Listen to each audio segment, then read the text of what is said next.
Hi, my name is Najanava Harvey-Quinn. I'm running for state representative in District 7, which includes the city of Highland Park, northwest part of Detroit. So starting at like Livernois, 8 Mile down to Greenfield, and then working our way down to 96 in Myers.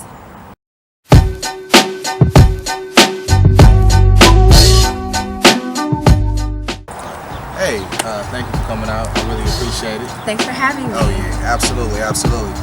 So we're gonna just jump right into it. There's a lot of things that's going on. This is a big race, right? This is your first time running, right? First time candidate, yes. Yep. You come from a grassroots family. Larry Anderson, former Chicago Black Panther, a lot of history. Current Black Panther, you would fight for that. Current. Yeah, you're right, current. Your mother's also been a Black Panther. Yes. So you come from a very rich history family. Yes. So you know about grassroots, you know about work. Which brings me to your platform. It's all about revolutionary. It's all about reform. Yes. So let's jump into your criminal reform. What does that entail? So when I speak about reforming the criminal justice system, the first thing I want to look at are these mandatory minimum sentences that we have on nonviolent petty crimes that often ruin the records of our men, our women, people with low income who can't fight against it, basically. And so when we're looking at that, we need to do away with them, especially like marijuana-related offenses, because then we're basically sentencing them to say, hey, since you have this on your record now, you aren't eligible for working a 9 to 5. So now you have to hustle, even if that's what you weren't planning on, even if that wasn't what you were planning on doing in the first place. But now that's kind of like the only options that they have. And also, when we're looking at our bail system, a lot of times if you were to go to jail and you're given a bail, who pays that bail? Like, no, seriously, who would pay it?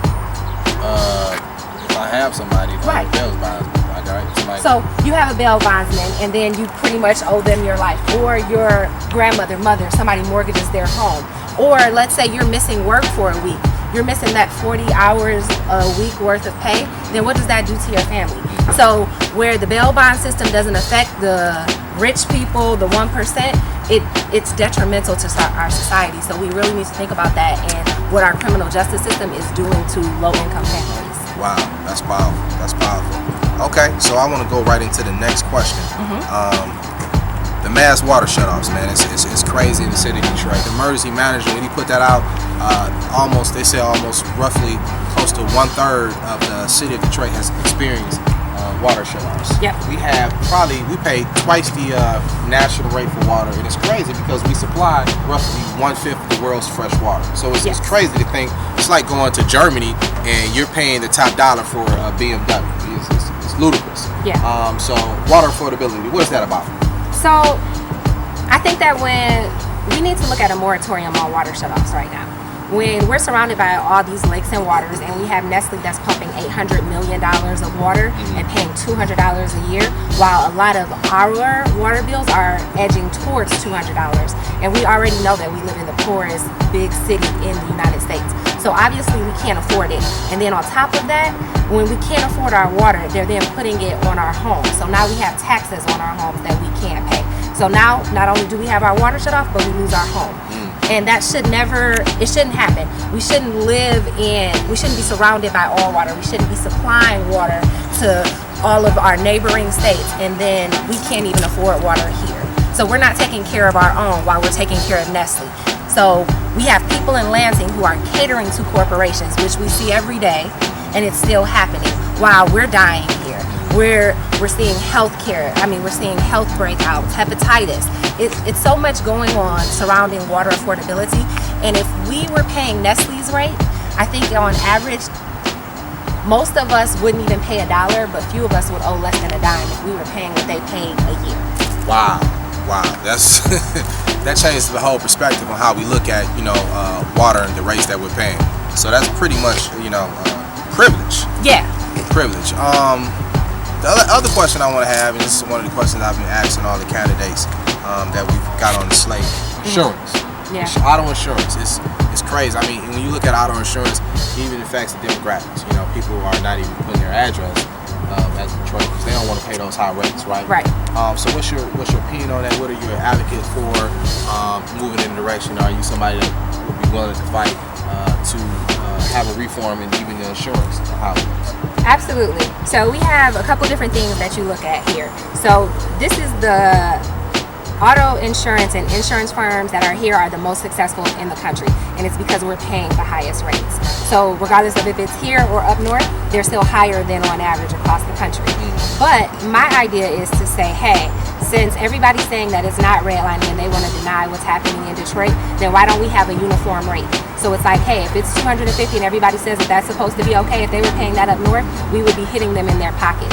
So everybody would see it. And I bet we would see reform then. If we were saying that there couldn't be any redlining and that everybody had to pay that same rate, so everybody's paying their fair share. Because what you are seeing is that all these corporations and all of these businesses are coming into Detroit and people aren't changing their addresses. So Detroit's missing out on taxes because of that, and we still have people who aren't paying what we're paying here. So they're paying here, they have insurance, while we can't afford it because we're not afforded the opportunity to have family that lives in some part that's across the red line where they don't have to pay that. So yes, absolutely. The whole insurance system needs to be restructured, and that goes back to the part of corporations where we're giving them discounts, where insurance has bought out a lot of our legislators.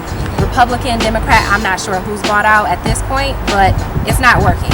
And until we turn the house blue with some true blue people who want to fight for our people, then we're not going to see any reform that way. Okay, I like that. I definitely like that. So my last question is that, you know, you're a new candidate running. Why should people vote for you? What makes you more qualified than the candidates that you are running against? You know, why should people? What's your background, your experience? What makes you a candidate to choose for the people? So I don't know if qualifications are working for us right now, because a lot of the people who are in Lansing, they've been there and we haven't seen anything change. So I think that right now it's, hey, I'm ready to fight. Okay. So if you want someone who's going to fight for you, I would definitely say vote for me, because I'm not going to stop fighting. It's in my blood. We've been doing it. We're going to continue to do it. Whether I'm in office or not, you're going to keep seeing my name on the ballot because I want to fight for our people. So I'm going to fight beyond this election. I'm going to fight whether I get in office or not. But if I'm working with legislators, I think it would be easier to get our agenda, things that will work for our communities across. All right. Well, you heard it from the Queen herself. Thank you. And you're running for district. I'm running for District 7, Detroit and Highland Park. So y'all make sure y'all come out and vote for her on August 7th. The polls open at 7 a.m. to 8 p.m. She's, like I said, she's from the grassroots. She's committed to the cause.